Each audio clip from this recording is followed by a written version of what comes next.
Et merci de nous rester fidèles pour la seconde partie de New World Forum consacré à l'actualité politique en République démocratique du Congo, à la croisée des chemins, on va dire, avec en toile de fond une très attendue présidentielle en décembre sans la participation du président sortant, Joseph Kabila Kabange, suscitant un immense espoir pour l'alternance politique dans ce pays continent au sous-sol majestueusement garni.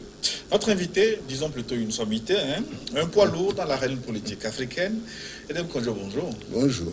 C'est un grand honneur et toujours de vous avoir. Tout le plaisir est pour moi. Pour discuter de l'actualité africaine. Vous êtes ancien secrétaire général de l'OUA, l'Organisation de l'Unité africaine, devenue Union africaine. Plusieurs fois ministre et 2 fois Premier ministre du Togo, membre fondateur de la Communauté économique des États de l'Afrique de l'Ouest, CEDEAO, ex-membre du groupe des sages de l'Union africaine. Vous avez reçu à travers le monde plusieurs distinctions et prix honorifiques, dont le dernier en date, c'est le prix, je pense, Djurgouta 2018.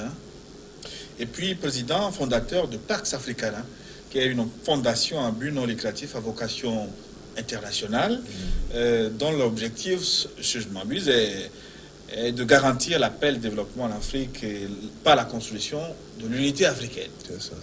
Votre CV est long, on va juste décliner un petit bout. Votre bibliographie est tout aussi abondante que le fleuve Congo. Je vais retenir pour l'occasion juste 3 ouvrages, et Demain l'Afrique, que j'aime beaucoup. Ce continent qui est ciselé dans la pierre qui fait les grandes nations. Je me rappelle encore quelques passages. Au commencement était le glaive. Et puis la lettre ouverte à l'Afrique cinquantenaire. On y reviendra certainement. Et puis vous êtes médiateur ou facilitateur d'un nombre de conflits sur le continent africain, et notamment donc dans le conflit congolais. Oui. Voilà. C'est donc un monument que j'ai en face. Je ne sais pas. Avec humilité en plus, vous le recevez. Il vaut mieux. Mais avant d'aborder le vif du sujet, dites-moi pourquoi vous avez donné un avis favorable à l'Union africaine qui vous a saisi un peu, on va dire, à l'improviste, en vous renvoyant cette patate congolaise chaude à la figure. Pourquoi aviez-vous donné votre avis favorable? Mais ma réponse est toujours la même. Je l'ai déjà faite à l'un de vos confrères, qui est un bon ami à moi, que vous connaissez d'ailleurs, et qui m'a dit, mais Edem, qu'est-ce que tu vas chercher dans ce bourbier congolais? Je lui ai dit, est-ce que tu ne penses pas que quelqu'un sur le continent doit accepter d'aller dans ce bourbier? Il a réfléchi 10 secondes et puis m'a dit, au fond, tu as raison. Mais il fallait bien quelqu'un pour accepter d'aller dans cette affaire. Les facilitateurs qui m'ont précédé ont toujours eu une impression détestable après leur facilitation. On se rappelle de ce que M. Abdoulaye Wade a dit. C'était pas très sympathique pour le pays et pour les hommes politiques du pays. Je n'en ferai pas autant. Je dirais tout simplement que pour moi, en tant que panafricaniste convaincu, le Congo est un pays central. Vous-même, vous l'avez dit dans votre introduction, un pays truffé de richesses. Et comment voulez-vous bâtir l'unité africaine en acceptant que ce pays se détruise? Il faut être logique avec soi-même. Et j'ai accepté parce que j'ai été logique avec moi-même. Le panafricaniste que je suis, je dois, en tout état de cause et en toutes circonstances, intervenir pour donner un coup de main, si nécessaire, pour qu'un pays ne s'effondre pas. C'est la raison pour laquelle j'ai accepté d'aller. Et c'était au charbon. Et j'en ai bavé. Ça, je ne vous le cache pas. Mais enfin, tout compte fait, je me félicite d'y être allé. Et j'aurais eu cela sur la conscience si j'avais refusé d'y aller. Et l'histoire, peut-être vous donnera raison. Elle m'a déjà donné raison. Oui. Elle me donne raison tous les jours. Seulement ceux qui ont raconté des histoires et qui ont dit le contraire de tout et de tout n'ont pas le courage de dire, bon, mais en fait, M. Edem Kodjo avait raison. En fait, c'est lui qui a vu juste. En fait, c'est lui qui a sorti la proposition et les solutions qui étaient indispensables. pour arriver à des résultats. Mais justement, votre accord, l'accord que vous avez réussi à arracher, signer, je pense que c'était le 18 octobre 18 octobre 1976. Oui, cet accord continue d'inspirer encore la classe politique congolaise. On aura peut-être l'occasion de reparler de cet accord. Mais un mot de cette histoire qui s'est accélérée le 8 août dernier avec la décision du président Joseph Kabila Kabange de renoncer à la présidentielle. Il n'est plus candidat. Comment vous réagissez à cette décision? Mais je réagis très positivement à cette décision. Et je félicite le président Kabila d'avoir tenu parole. Mais je suis un peu moqueur dans cette affaire. Parce que dans cette histoire, combien de fois on n'a pas attaqué le président Kabila en disant il ne dit rien, c'est qu'il se cache, c'est qu'il veut sortir son jeu au dernier moment, il va se représenter, etc., etc. Le pays va sombrer dans la crise. Et voilà que le président Kabila a décidé de respecter sa parole.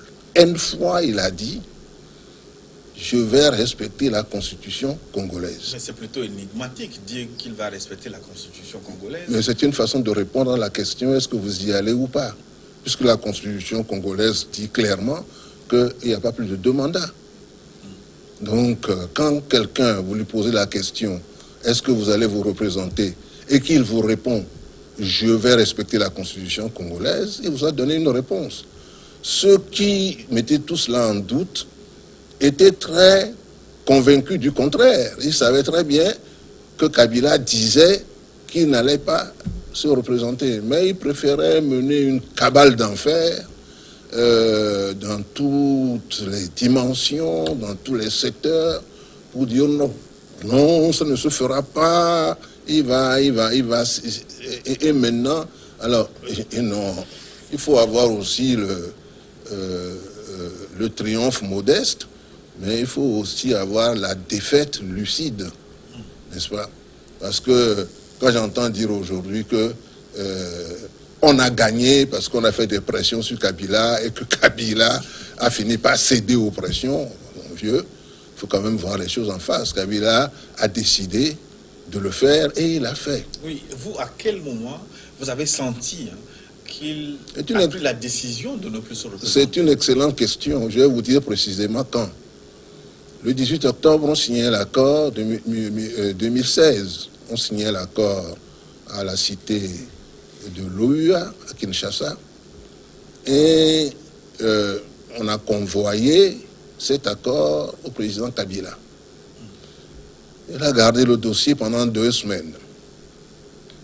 Et puis un jour, il me fait convoquer, moi le facilitateur en premier, et puis toute la classe politique qui a participé au dialogue de la cité de l'OUA dans son bureau à la présidence de la République.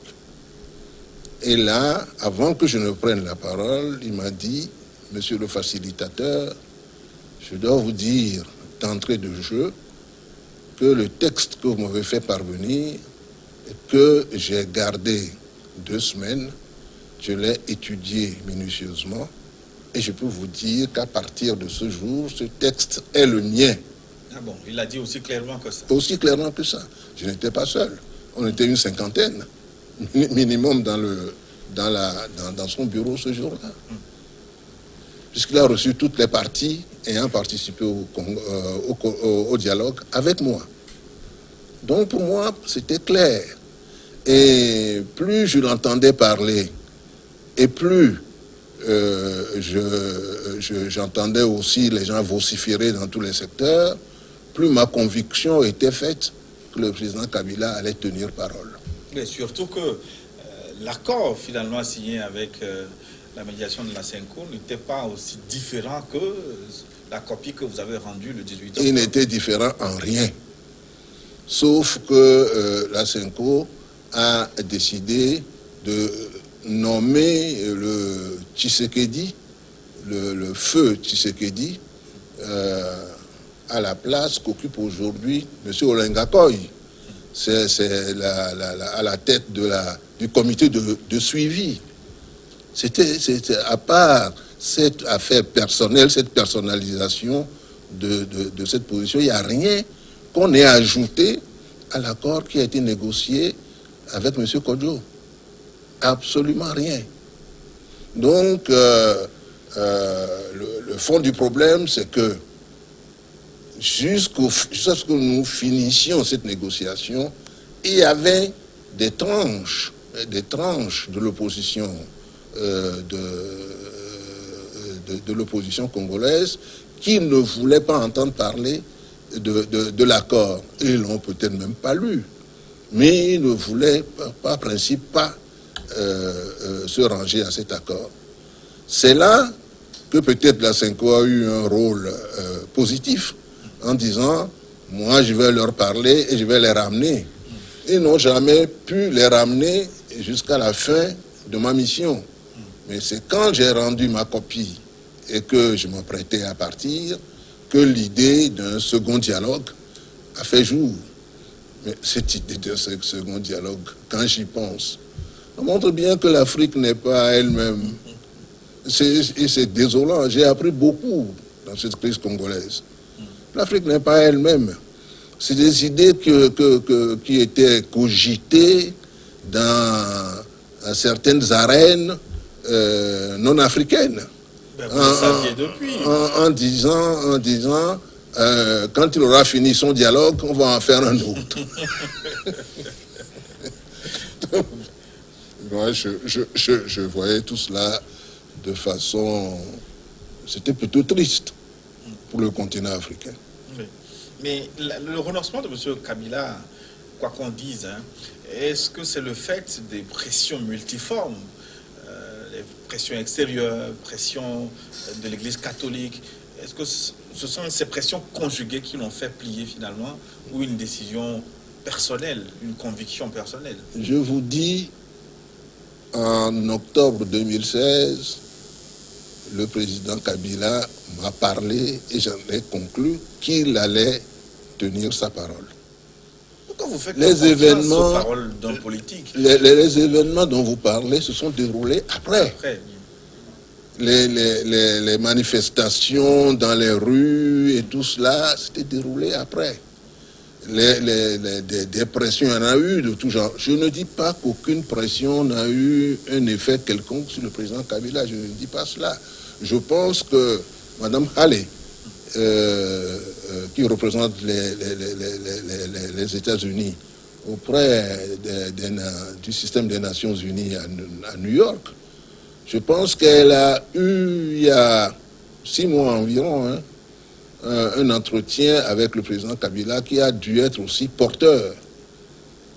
Mais les autres pressions, tout ce que l'on racontait, les manifestations, tout cela, ne l'avait pas fait changer d'idée. Lui, son idée, c'était qu'il n'allait pas se présenter. Mais à la lumière de ce dénouement congolais, est-ce que vous n'avez pas l'impression que très souvent, les oppositions en Afrique manquent de stratégie? Est-ce qu'on va dire stratégie ou manque de manière pour poser leurs revendications? Parce que... Vous ne ferez pas dire à un ancien opposant du Togo ce que je n'ai pas envie de dire. Mais il peut arriver qu'on se trompe dans nos agissements, qu'on ne prenne pas toujours la bonne route, c'est peut arriver, mais cela n'est pas une règle d'or. Et je ne vais pas tirer de mon expérience au Congo la conclusion que les oppositions toujours font ce qu'il ne faut pas qu'ils fassent. Non, je ne dirais pas ça. Au Congo, la classe politique était très dispersée. À notre dialogue, finalement, il y a eu des opposants de marque qui sont venus. Vital Kamere. Comme Vital Kamere, comme d'autres, comme l'actuel vice-premier ministre Makila, et un certain nombre d'autres. L'ancien premier ministre que celui-ci a remplacé.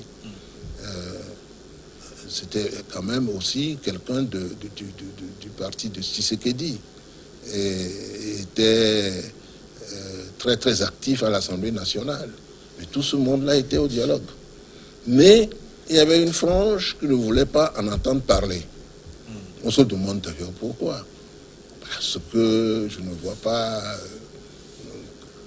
en quoi l'accord qui a été signé en définitive blesse les intérêts de l'opposition.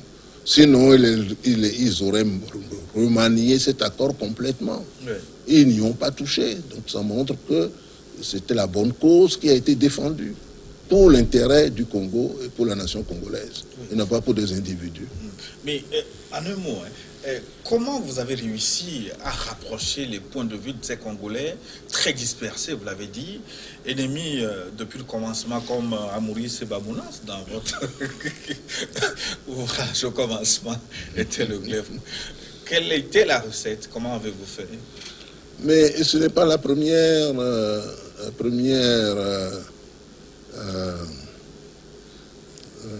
manifestation, disons, c'est pas la première fois que je conduis des négociations de ce genre.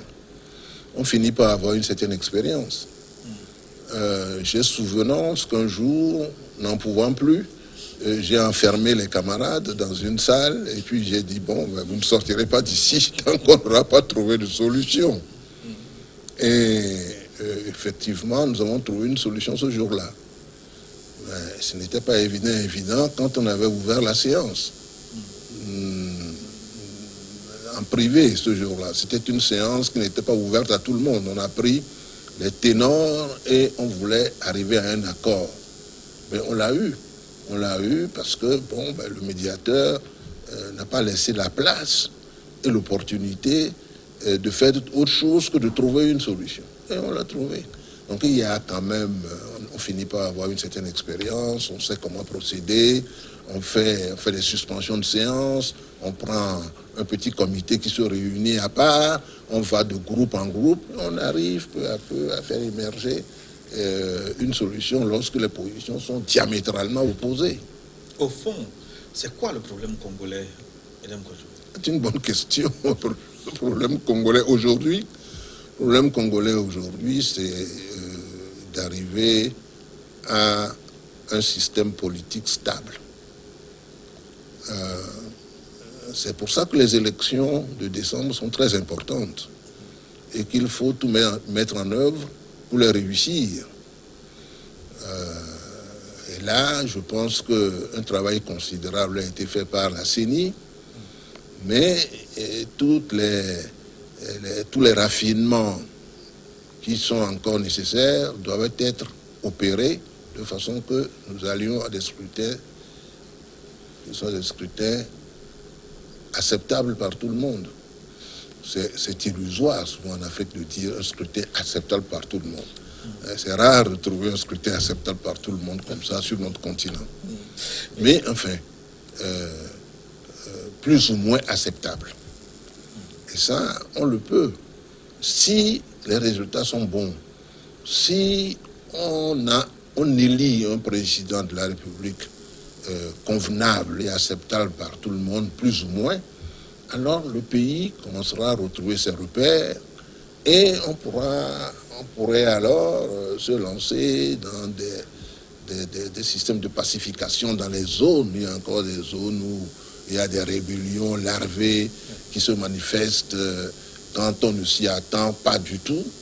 Il faudra résoudre tous ces problèmes et puis s'attaquer à la relance économique d'un pays dont le taux de croissance, il y a l'année où j'écrivais lettre ouverte à l'Afrique cinquantenaire, était quand même pas loin de 10%. Maintenant, on est dans une situation proche de la décrépitude. Mais avec les ressources immenses de ce pays, la relève peut se faire très facilement. Et le relèvement peut se faire très facilement. Et le retrait de M. Kabila de la course à la présidentielle, est-ce que ça ouvre franchement la voie à un processus électoral moins dangereux? Moins dangereux, ça je vous le concède. Moins dangereux, moins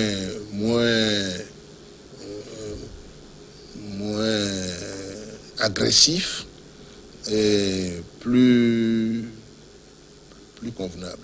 Mais en même temps, le jeu étant très ouvert, est-ce qu'il ne faut pas craindre des affrontements? Déjà, même au sein de l'opposition, il y a plusieurs têtes. C'est un serpent en plusieurs têtes. C'est toujours comme ça partout. Et puis en face, la désignation d'un autre candidat, est-ce que ça va faire l'unanimité au sein du parti de Joseph Kabila? Est-ce que ce ne sont pas des incertitudes qui vont déboucher sur des inquiétudes? Dans le cas de Kabila, pour l'heure, on a le sentiment quand même d'une acceptation par toutes les fractions qui constituent le FCC, qui est, disons, l'agrandissement du PPRD de Kabila. Le parti de Kabila a ratissé large. Ça va depuis Kengo à Dondo jusqu'à des éléments proches de Caméré ou des éléments proches même de Tshisekedi. Bon, le Premier ministre lui-même, enfin le Premier ministre actuel fait partie, qui est un Tshisekediste de première heure, que j'ai reçu en tant que porte-parole de Tshisekedi. Et Premier ministre, il a rejoint cette coalition présidentielle, ainsi que d'autres personnalités importantes. Donc, bon, celui qui a été choisi, Chadari, c'est un ancien de l'UDPS. Donc, il a dû conserver. Vous savez comment on est en Afrique. Il a dû conserver des relations tout simplement humaines avec des gens qui étaient ses anciens compagnons. Donc, de ce côté-là, j'ai le sentiment que Kabila a relativement bien réglé ce problème. Ça n'a pas dû être facile. D'ailleurs, je vois ça d'ici, ça n'a pas dû être facile du tout. De l'autre côté de l'opposition, j'apprends, comme tout le monde, qu'on veut aller vers une candidature unique. Je le souhaite pour l'opposition, mais je ne suis pas obligé d'y croire. Kabila n'est plus candidat, mais à la place de l'opposition, vous n'auriez pas crié cocorico, hein, parce que le jeu n'est pas fait. Ça veut dire que Chadani a encore toutes ses chances, lui aussi. Non, le problème, c'est toujours le même. Il faut que l'opposition fasse toujours très attention. Quand on a de longs débats, de longues discussions qui durent une année et demie, 2 ans, on oublie très facilement le terrain. Le terrain ne se résume pas à Kin, ni au retour de Tshisekedi père. Quand le père de Tshisekedi, quand Tshisekedi père, en tout cas, était rentré, bien évidemment, on a vu des scènes grandioses. Mais Kinshasa, malgré ses 10 millions d'habitants au bas mot, c'est une partie du Congo qui a 80 millions d'habitants. Donc, l'opposition doit faire très attention. J'ai le sentiment qu'ils ont un peu oublié le terrain pendant toutes ces discussions, toutes ces négociations, et que pendant ce temps, le PPRD, le parti de Kabila, lui labourait ce terrain quotidiennement. Donc, l'opposition doit faire attention, en général en Afrique, pour ce genre de période où on ne doit pas quitter le terrain d'un pouce et on ne doit pas cesser de l'observer d'un iota et conserver en permanence des émissaires qui circulent sur le terrain et qui raniment la flamme. Sinon, la déception est souvent terrible. C'est qu'on se retrouve au pied d'une date qu'on vous donne, date des élections. En général, l'opposition n'est pas le secteur le plus fortuné du pays. Il y a ce problème, et puis ensuite il y aura le problème du terrain lui-même, qu'on a peut-être laissé travailler par d'autres. Et surtout dans un continent très vaste, parce que l'opposition a les ressources, a la méthode de l'organisation nécessaire pour cadrer le terrain. On parle de méthode très souvent. On sait aussi que l'opposition ne met pas les moyens qu'il faut pour conquérir le pouvoir. Non, ils peuvent quadriller le terrain, ils vont s'y mettre, mais il y en a qui n'ont jamais perdu le contact. Je peux parler du cas de Caméré qui n'a jamais perdu le contact avec son terrain. Mais d'autres, je ne suis pas si sûr. Bon, les moyens, certains parmi eux ont les moyens. On ne connaît pas encore la liste définitive des candidats qui sont retenus, qui seront retenus pour la Cour constitutionnelle. Si Bemba est parmi eux, Bemba a les moyens. On peut avoir les moyens, mais la méthode aussi, parce que depuis 1994, la candidature embryon d'un certain Dem Kojo avec un avion décoré à l'effigie de son parti, j'ai vu peu d'opposants faire ça en Afrique. Oui, mais ça c'est 1993. Ça. Oh, mais au Congo, il y a mieux que ça. Mais les Bemba ont des moyens considérables. Il est le fils de son père. Un ancien Montboutiste. Oui, qui était le patron du patronat et le patron de Erzaïr, entre autres. Donc, certains des opposants ont des moyens, d'autres ont des moyens plus réduits. S'ils arrivent à se mettre ensemble, bon, en ce moment-là, il y a un élément nouveau qui sera un plus en leur faveur. Mais s'ils vont disperser, ce n'est pas évident du tout. Mais est-ce que le climat aurait été totalement pacifié s'il n'y avait pas ce cas Moïse Katumbi? Pourquoi l'a-t-on empêché de rentrer en République démocratique du Congo? Est-ce que vous comprenez? Et je ne sais pas qui l'a empêché. Parce que j'ai entendu le ministre de la Justice dire que personne ne l'a empêché. Bon, enfin, disons que si c'est si compliqué, c'est qu'il y a problème. Si c'est si compliqué pour un individu de rentrer chez lui, c'est qu'il y a problème. Bon. En tout cas, je n'en dirai pas plus.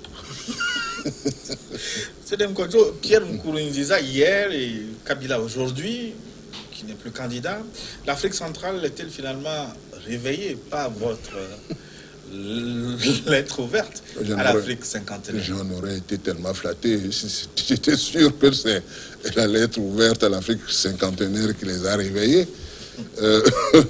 Je considère que jusqu'à présent, la position du président Nkurunziza est pour moi encore quelque chose de tellement étonnant que je n'arrive pas jusqu'à maintenant à réellement me faire une idée de la situation. Lui aussi que vous avez eu l'occasion de côtoyer. Bien sûr, je l'ai pratiqué pendant 6 bons mois, puisque j'ai été médiateur là-bas pour cette période-là.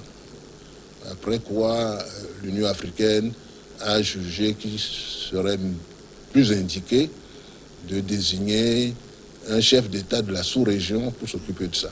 En l'occurrence, Yoweri Museveni. Yoweri Museveni. Ce qui, à mon avis, était... La réalité, c'est que ça a été changé aussi rapidement après. On a pris le Tanzanien. Alors, donc, il faut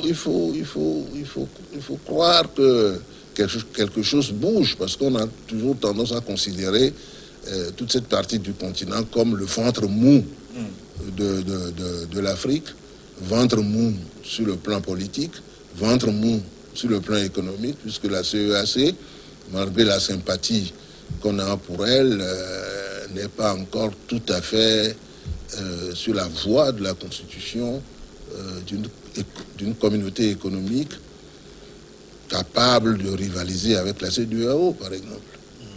Donc, si ce que vous dites est vrai, ce serait pour moi une énorme satisfaction de voir que Nkurunziza tient sa parole, Kabila tient sa parole.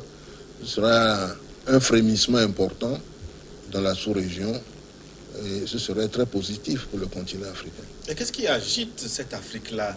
Est-ce que c'est toujours l'étranger dominateur? Parce que dans votre lettre ouverte, on a senti qu'un des poids sur le continent, c'est aussi... c'est aussi notre propre conscience. Ouais. Parce que moi, j'estime que en politique internationale, chaque État a le droit de défendre ses intérêts. Donc, que les dominateurs essayent de nous dominer, c'est leur droit le plus absolu. Mais maintenant, il nous appartient, nous, de ne jamais nous laisser dominer. Et ça, la balle est dans notre camp. Et pour ça, j'insiste toujours sur le conscientisme tel que l'a défini Kwame Nkrumah. Et il faut que les Africains eux-mêmes soient conscients de ce qu'ils sont, de leur place chez eux et de leur place dans le monde. Si vous ne l'êtes pas et que vous allez toujours cultiver des amitiés douteuses, que vous avez toujours secrètement la main tendue et que vous comptez sur le soutien de l'extérieur pour parvenir au pouvoir, bon, en ce moment-là, vous-même, une fois que vous serez au pouvoir, vous allez payer le prix de ce que vous avez négocié en cachette avant de devenir président. Vous l'avez écrit 1000 fois d'ailleurs. Et comment te nommerais-je mère nourricière, continent primordial, source et origine de l'humanité? Comment te nommerais-je, toi, Afrique, dont plusieurs de tes fractures appelées États, peut-on les appeler autrement, vont s'aligner frénétiquement, noyant leur chagrin structurel dans une joie éphémère, sans lendemain, procurée par des festivités célébrant le 50e anniversaire de leur indépendance. Vous avez dit, indépendance, soit, je l'accepte. Je ne chicanerai pas sur ce point. Indépendance, d'accord, indépendance dans la dépendance absolue, fatale, totale, mais tendue dans l'attente de la manne salvatrice, habitude contractée depuis longtemps. Oui, bien sûr. Bien sûr, ça n'a pas changé. C'est écrit dans lettre. Bien évidemment, je me reconnais. Ça n'a pas changé. Ça n'a pas changé. C'est de 2050 ans, c'est sorti dans les années 2012, 2011, 2012, on en a parlé, il me semble. Oui. C'est sorti en 2011, 2012. Oui.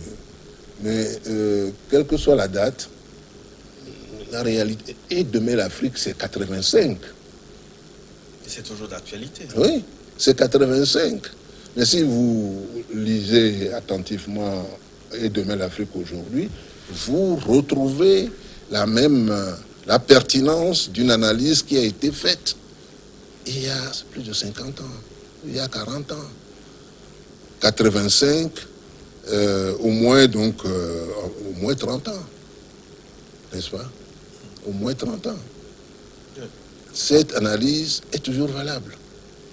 Mais des fois, ça me chagrine. Ça me chagrine. Je me dis, mais est-ce qu'on va mourir en ayant toujours le sentiment de n'avoir pas suffisamment fait de pas en avant? Est-ce que ça va continuer comme ça? Mais c'est aux Africains de se défendre.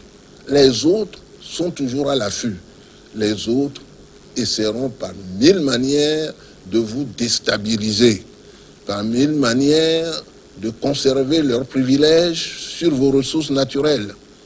Mais ça, c'est le combat de la géopolitique mondiale. Et ce vent de la démocratie, est-ce que ce n'est pas un instrument pour, justement, nous diviser davantage? Ça se discute. Bon, à mon avis, la démocratie, c'est un idéal qu'on ne peut pas renier. On ne peut pas renier ça d'un trait de plume. C'est quand même, disons, la façon, dans les différentes manières et façons de diriger les peuples, c'est peut-être celle qui quand même apparaît la plus souple, la plus abordable, la plus confortable pour tout le monde. Mais c'est notre responsabilité en Afrique de l'accommoder et de la mener de façon à ce que nos intérêts soient toujours sauvegardés. Moi, ce que je déteste le plus, c'est la subordination, avouée ou pas. On n'a pas à nous subordonner à qui que ce soit dans le monde. Et nous devons pour cela prendre nos responsabilités. C'est tout simple. Oui, mais quand on vous entend, votre discours est un peu meilleur que l'image qu'on tente de faire de vous souvent, parce que on présente Edem Kodjo comme étant, vous êtes énarque, vous l'êtes. Mais c'est pas... Attendez. Énarque, c'est pas un défaut. Oui. C'est pas un crime. C'est même une qualité. Parce que c'est une habitude franco-française de déblatérer sur ce qu'il y a de mieux dans le pays. C'est tout. Ça, c'est très français, ça. Et moi, je ne l'accepte pas. L'ENA n'est pas une injure. Alors, des fois, on présente en disant encore un énarque, comme si c'était un criminel de haut vol qu'on va mettre à la tête d'une institution.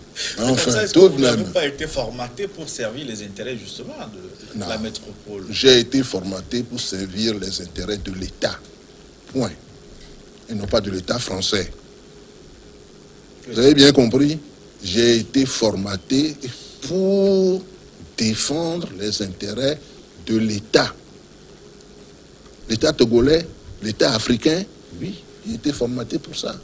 Oui, un peu si j'ai appris des choses concernant la gouvernance de l'État français, ça doit me servir de point d'appui, c'est tout. Je ne dois pas devenir esclave de ce que j'ai appris et je ne dois pas devenir esclave de ceux qui m'ont enseigné cela. D'ailleurs, ils le savent. Et pour revenir à notre mouvement... Vous avez fini de parler de Edem Kodjo.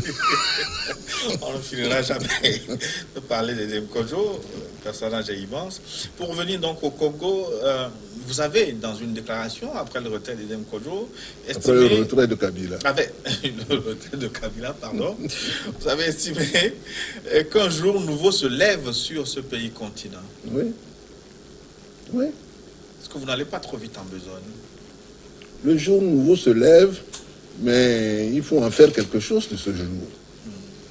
J'ai raison de dire qu'un jour nouveau se lève.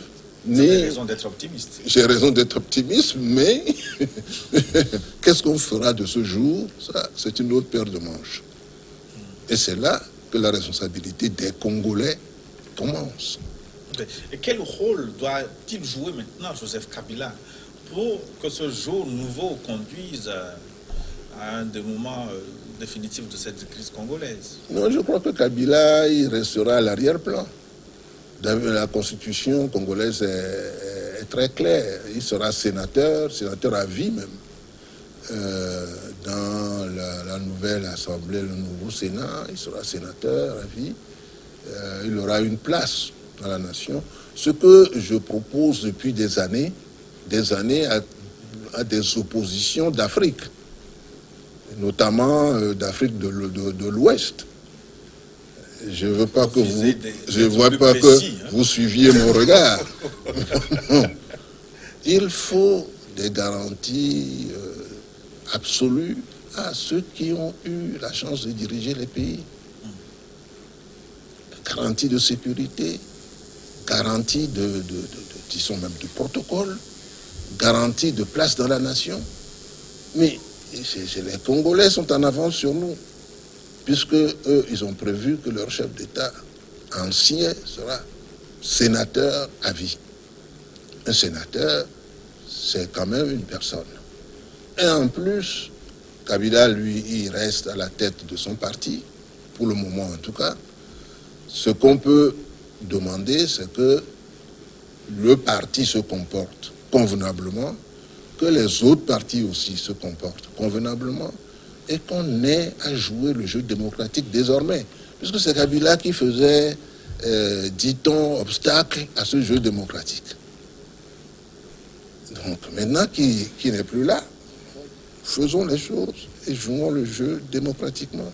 Est-ce qu'il n'a pas la chance, l'opportunité de rentrer dans l'histoire par la grande porte, Joseph Kabila, en se mettant un peu au-dessus de la mêlée, en cessant d'être partisan, et pour finalement devenir le père de ce Congo nouveau, en conduisant le processus de façon... Peut-être qu'il procédera par étapes. Peut-être que pour l'heure, évidemment, si vous avez vécu au Congo et si vous entendez ce que les Congolais disent parfois, n'importe qui aurait froid dans le dos. Bon, donc, je crois qu'il a bâti un système pour se dégager qui est digne de considération. D'abord, renforcement du parti, considérablement renforcé. Ensuite, sécurisation en quelque sorte, pas personnelle, mais sécurisation des forces armées congolaises. Des forces armées congolaises, les dernières nominations, vous avez vu vous-même. Encore que parmi ces nominations, on parlait de quelqu'un qui aurait des tâches concernant Floribert Chebeya. Et ça me plaît beaucoup moins. Mais il y a un renforcement de la sécurité aussi. Donc il a pris ses précautions. Et si les choses évoluent bien, pourquoi voulez-vous qu'il demeure président du parti? Il pourra céder sa place à quelqu'un d'autre. Mais pour l'heure, il convient quand même d'être un peu prudent, puisque les déclarations de tout genre, les vitupérations, les imprécations à l'égard de Kabila sont multiples et variées. Donc bon, il fallait quand même en tenir compte et essayer de faire un système qui soit un système ouvert, mais en même temps qui permette un minimum de sécurité. Alors, à quelles conditions la RDC peut-elle réussir l'alternance politique sans basculer dans le chaos? Vous me posez une question bien difficile. Bon, je ne sais pas. J'allais dire je ne sais pas. Toute chose étant égale par ailleurs, si la CENI continue à faire son travail, je veux dire en passant que la CENI a fait un travail considérable. Ça, personne ne le dit jamais. Mais ce qui plaît moins, c'est cette machine à voter, qualifiée de machine à tricher. Oui, mais j'ai entendu ça. Je ne connais pas cette machine, je ne l'ai jamais vue. Celui qui a choisi cette machine, c'est un homme qui a une rare compétence. Corneille Nangaa, le président de la CENI, c'est quelqu'un pour lequel, personnellement, j'ai de la considération. Ce qui n'est pas peu dire. Donc, c'est pas n'importe qui capable de faire n'importe quoi, non. Bon, pourquoi ont-ils choisi cette machine-là? Je n'en sais rien. Je ne peux pas me prononcer là-dessus. Mais si les choses devaient aller normalement jusqu'au bout, on doit avoir des élections à peu près convenables. Les élections en Afrique, il ne faut pas toujours les rechercher comme étant totalement convenables, mais à peu près convenables. Vous avez vu nos frères du Mali. Aujourd'hui, on voit disons que les choses sont passées à peu près convenablement. Et que donc on doit accepter les résultats qui ont été proclamés. Pourquoi cela doit être à peu près, pas totalement? Quelles sont les contingences? Totalement, parce que nous avons encore beaucoup de contingences en Afrique. Je doute d'ailleurs que dans les pays européens, et même peut-être même américains, tout n'est pas toujours totalement convenable. Tout n'est pas toujours totalement convenable. Il y a des petites erreurs, il y a des choses qui ne sont pas faites convenablement. Ça existe. Mais en Afrique, nous partons de loin, nous avons des problèmes de toute nature pour assurer les listes électorales, pour définir les modalités du vote.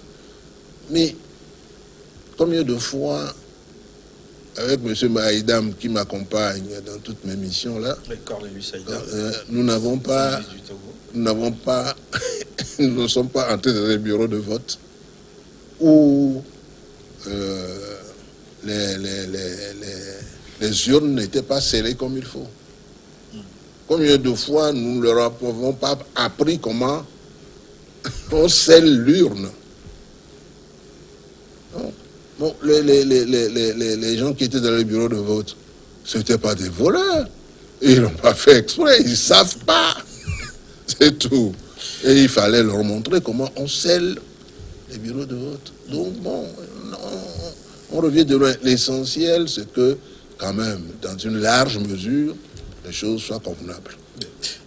Monsieur Denkodjo, nous arrivons donc pratiquement à la fin de notre rendez-vous. Avec vous, Oui. on ne voit jamais le temps passer. Alors... Avec moi? Oui. Vous retournerez au Congo, vous allez écrire un ouvrage sur votre passage. Je ne sais pas. J'ai le choix entre réserver ça pour mes mémoires, sur lequel je travaille depuis quelque temps maintenant, ou extraire cela pour faire un petit livre à part, je ne sais pas. Ma doctrine n'est pas faite là-dessus. Mais aller au Congo, bien sûr, si les opportunités se présentent, j'irai au Congo. C'est un pays qui ne laisse pas indifférent. Un de mes plus beaux souvenirs de ma vie, c'est le jour où je suis parti dans un hélicoptère visiter dans le Bas-Congo, ou le Congo central, les stations de pétrole, d'exploration pétrolière. Et au retour, j'ai vu le fleuve Congo, son embouchure. C'est un spectacle inoubliable. Donc, il montre que c'est un pays, quand on voit ça, on se dit, mais c'est un pays béni de Dieu, ça. Il n'y a pas de raison que les hommes en fassent ce qu'ils sont en train de faire. Et la responsabilité des Congolais est très grande. Donc, j'irai au Congo avec plaisir. Vous savez, tout le monde sait que j'ai en plus, dans le Congo voisin de Kinshasa, un ami de longue date qui est le président Sassou. Donc, aller au Congo, pour moi, c'est quelque chose qui se fait suffisamment convenablement et peut se faire à tout moment. Merci. Merci Denkodjo, président fondateur de Pax Africana. Merci. Et nous arrivons donc à la fin de notre riche entretien. Merci de votre aimable attention. Dans un instant, une nouvelle édition du journal sur votre chaîne.